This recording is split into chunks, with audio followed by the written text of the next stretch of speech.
Imagine a quiet schoolyard where a young black girl watches her little brother get cornered by ruthless bullies, their taunts echoing like a storm. But what they don't know is she's a martial arts prodigy, trained in secret, ready to unleash a whirlwind of justice. Buckle up for Bullies Attack Black Girls, Little Brother. Unaware she's a martial arts prodigy, a heart-pounding tale of courage, revenge and redemption that'll leave you speechless. Hit that subscribe button now to dive into this electrifying 6,000-word story and join our community for more gripping narratives that pack a punch. Bullies Attack Black Girl's Little Brother. Unaware she's a martial arts prodigy, the late afternoon sun cast long shadows across the cracked asphalt of Crestwood Middle School's playground, where the air buzzed with the restless energy of kids freed from the final bell. 13-year-old Amara Jackson leaned against the chain-link fence, her dark eyes scanning the crowd for her 9-year-old brother Kofi.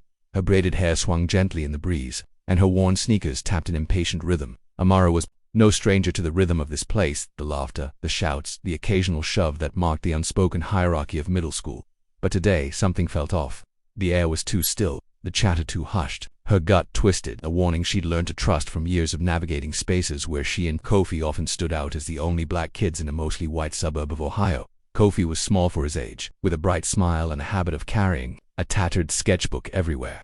He'd promised to meet her by the swings after his art club, but he was late. Amara pushed off the fence, her heart picking up speed as she wove through clusters of kids. A faint gear reached her ears, sharp and cruel, followed by a familiar giggle. Kofi's nervous laugh. She quickened her pace, rounding the corner of the gym to find a scene that made her blood run cold. 3 boys, all bigger than Kofi, had him pinned against the brick wall. The leader, Tyler Grayson, a lanky 8th grader with a sneer that seemed permanently etched on his face, held Kofi's sketchbook just out of reach. "What's this, huh? More of your dumb drawings?"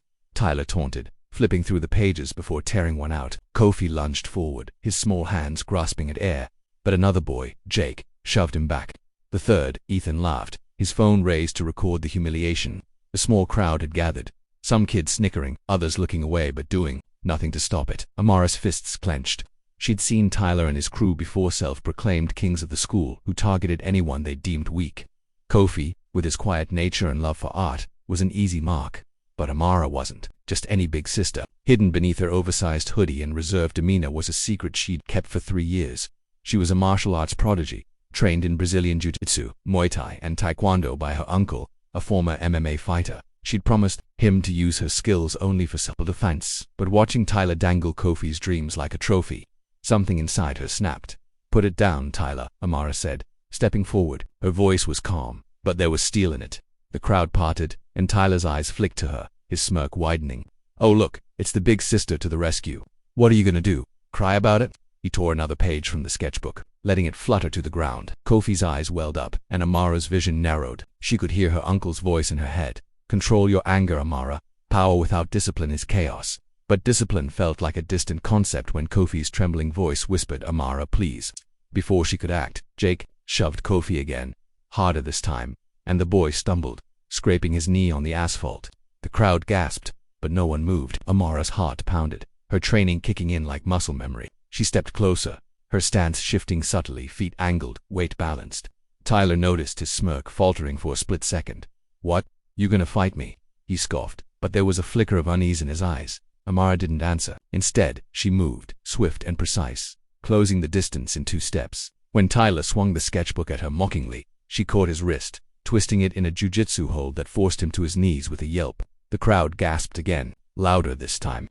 Jake lunged, but Amara sidestepped, using his momentum to send him sprawling with a controlled push. Ethan dropped his phone, backing away as Amara stood over Tyler, still gripping his wrist. "Give me the book," she said, her voice low and dangerous. Tyler, red-faced and panting, tossed it at her feet.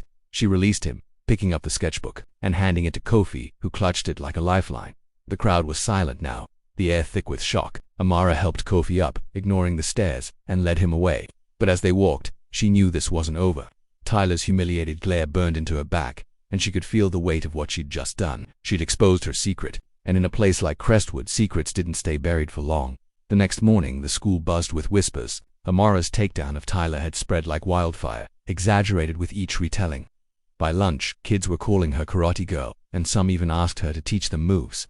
But Amara wasn't interested in fame. She just wanted to protect Kofi, who'd been quieter than usual, his sketchbook tucked tightly under his arm. At home, their mother, a nurse who worked long shifts, noticed Kofi's scraped knee and Amara's tense silence. "What happened?" she asked, her tired eyes narrowing. Amara hesitated, then told a half-truth. Just some kids being mean. I handled it. Her mother sighed, too exhausted to press further, but Amara knew she'd have to face the consequences eventually. At school, Tyler and his crew were conspicuously absent from their usual spots.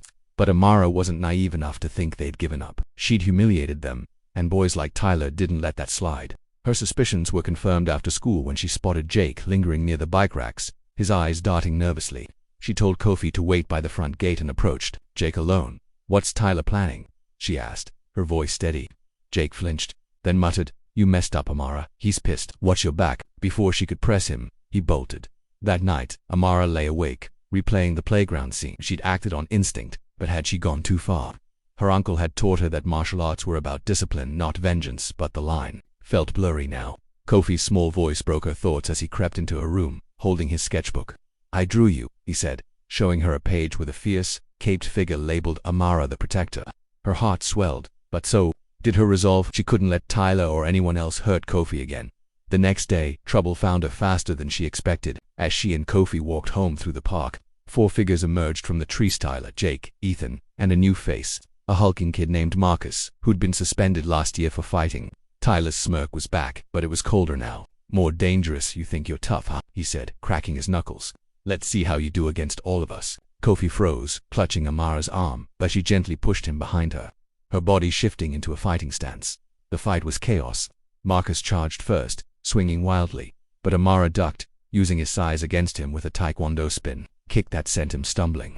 Jake came next, but she caught his arm, twisting it into a jiu-jitsu lock that dropped him to the ground. Ethan hesitated, then ran, leaving Tyler alone. He lunged, but Amara was ready, blocking his punch and delivering a precise Muay Thai knee to his stomach. He doubled over, gasping, but before she could finish, Marcus was back, grabbing her from behind. Kofi screamed, and Amara's focus wavered long enough for Tyler to land a cheap shot to her ribs. Pain flared, but Amara's training took over. She broke Marcus's hold with a jiu-jitsu escape, then swept his legs, sending him crashing. Tyler, still winded, backed off, his eyes wide with fear. "You're crazy." He spat, but he was already retreating, his crew limping behind him. Amara stood, breathing hard, her ribs aching but her resolve unbroken. She turned to Kofi, who was crying but unharmed. "You okay?" she asked, pulling him close. He nodded, but his eyes were haunted. The fight in the park changed everything. By Monday, the school was a pressure cooker. Someone had recorded the brawlathon, Amara realized, and posted it online. The video went viral, not just at Crestwood but across social media, with hashtags like #KarateGirl and #BeatDown. Amara became an unwilling celebrity, her face plastered across X posts and local news sites. Some called her a hero, others a troublemaker. The school administration wasn't amused. Amara and the boys were called to the principal's office, where a stern-faced Mrs. Carter laid out the consequences: suspensions for Tyler, Jake, Marcus, and Ethan, and a warning for Amara. "You're lucky no one was seriously hurt," Mrs. Carter said. "But fighting, no matter the reason, isn't tolerated." Amara's mother was furious, grounding her for a month and confiscating her phone. "You could have been hurt, Amara, or worse, expelled," she shouted. Amara wanted to argue that she'd protected Kofi, but the weight of her mother's worry silenced her. At school, the attention didn't let up. Kids either idolized her or avoided her, and the whispers followed her everywhere. Kofi, though, seemed to stand a little taller, his sketchbook filled with new drawings of Amara as a superhero. But the story didn't end there. A wee